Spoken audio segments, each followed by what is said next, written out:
Well, to lead a city is to actually know the city. Brandon Scott, long before being mayor, was Mervo student Brandon Scott, and we met up with him at his old stomping ground to talk about one of the hallmarks of his career, and that's highlighting the community. Mr. Mayor, good to see you. Good to see you, sir. We can Good to see your Mervo field from probably space right now. You should. I mean, when you win, this is what you get.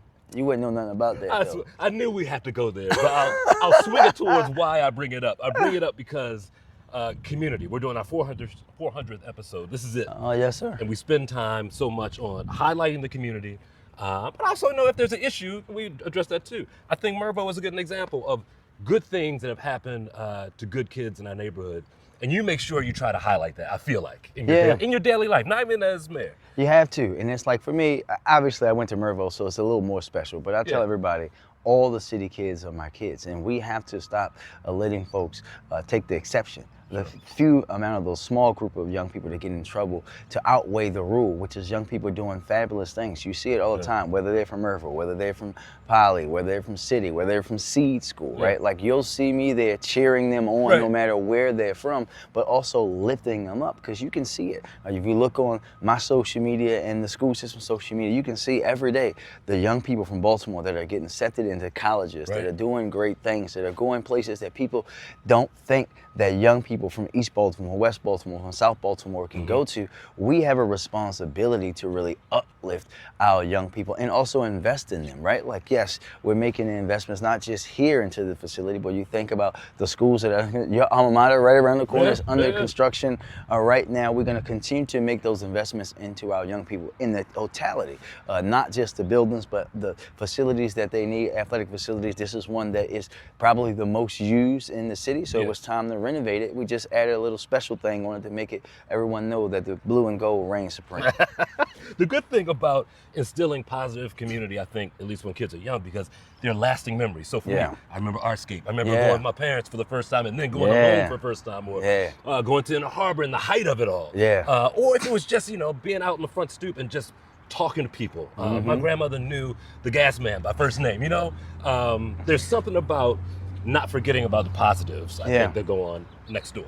Yeah, no, because if not, the negative will take over. And I think that sense of community has always been a Baltimore thing, right? Like, this is the 50th AFRAM, right? It's coming up this summer, and they're doing like a little documentary asking folks about their memories. And for me, most of my memories aren't from AFRAM as the mayor. It's as a kid growing up there, right? Like you, going with my family and then finally being lit off the leash to go as a teenager so I could go there and enjoy it that way. And all of those memories really make the fabric of what Baltimore is. It's such a beautiful city, such a beautiful place, but that community, right? Knowing your neighbors just by sitting out on the stoop, meeting people at your school, meeting people at events, that's really what makes this city so special. And why, listen, people ask me why they call it Charm City. It's just the people. The people is what makes this place so special, and we have to highlight the people in our neighborhoods at any time that we can. And there's so much pride. I mean, you people will tell you where they came from. Just as much as when you ask about high school, they'll remind you, oh yeah, I grew up in Park Heights. That's right. They may live in Glen Burnie now. They might.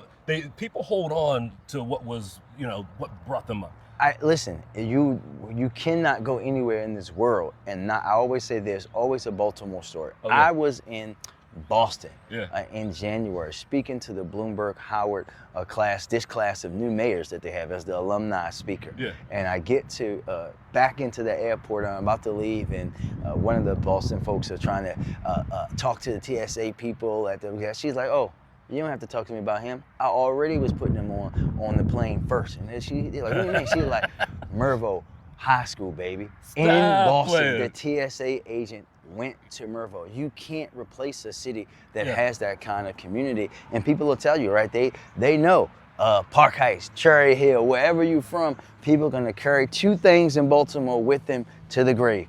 Where they grew up and where they went to high school. That's it. People, I tell these to folks outside of the city all the time.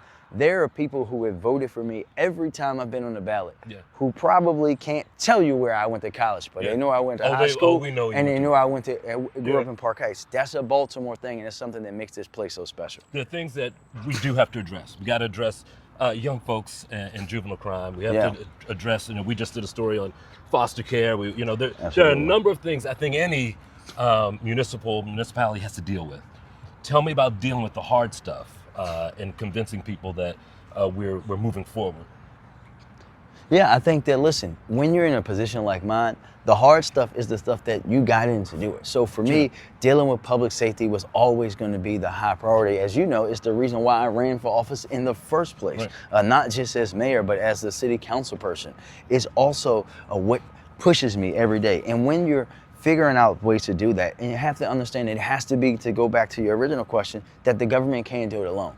We have to bring in the community. The way that we have had this historic reduction in violence in our city is because for the first time, the city government was working alongside the community, our state government, even our federal government, philanthropic partners, to help develop and implement a plan that works for all the Baltimore, not just some. And that's the same way that we have to continue to focus on our young people. We've seen now, working with Governor Moore and his team and the folks at DGS and others, that we've seen some improvement. We're going to continue to work with them to hold people accountable, to give young people the access to programs that they need, but also to invest in them, right? And that's part of why we're doing things like people are saying about Rec and Parks. Rec and Parks budget has grown by 40% since I've been in office. We have 5 rec centers under construction right now, and we know that when you give young people positive things to do, a lot of the negative things don't happen as much, but you still have to hold them accountable, but work in concert with everyone to make those things happen, and helping people understand what's the city's responsibility versus the state, etc. And that's why we have to work together.